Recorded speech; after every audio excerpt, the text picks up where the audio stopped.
The Devil's Advocate by Excessive Smash. Read by a bag of Vicodin. Lisa, my dear, we talked about this.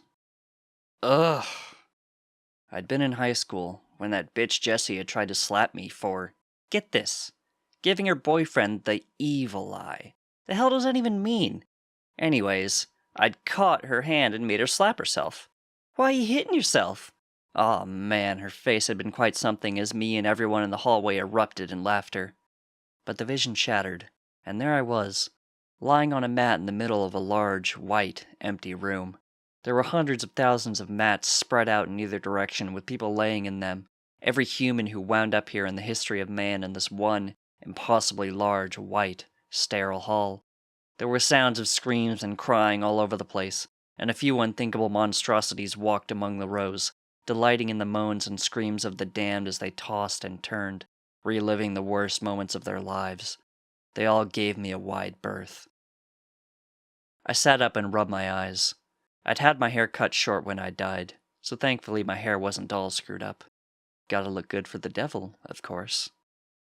He was the one who'd spoken. He was wearing, as usual, a red tie and polyester suit. His dark hair was ruffled, but somehow still looked good. He wore a resigned expression on his face. "How's it going, Lucy?" I asked. Lucifer closed his eyes and took a deep breath. He hated when I called him Lucy. "Count to 10, I suggested helpfully. "I've heard it helps." His fist clenched and unclenched, and he let out his breath in a rush. "Lisa, this is hell. The people here relive their horrible lives and scream and cry in their trance. We demons feed on it. But you laugh like just now.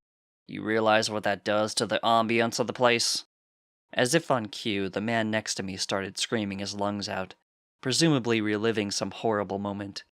Lucifer smiled. "See? Music to my ears." I shrugged. "Listen, Lucy." He flinched as I said the name, and I allowed myself a smile.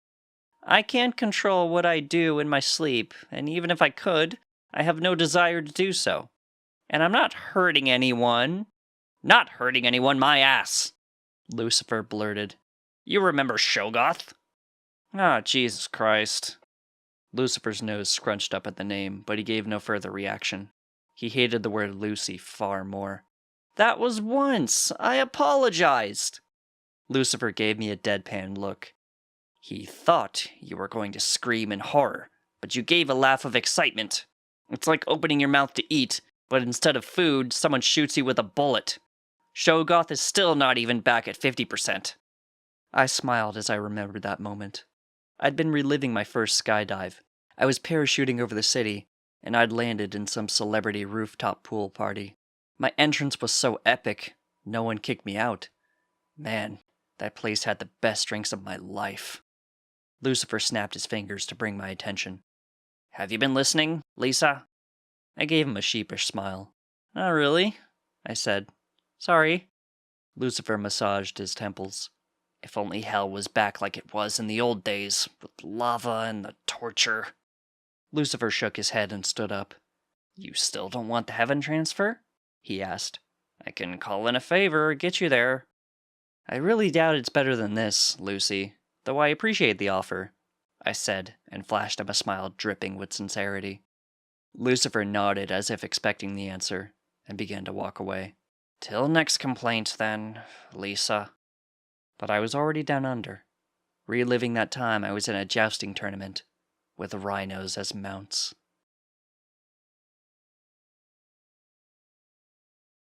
Thank you for listening.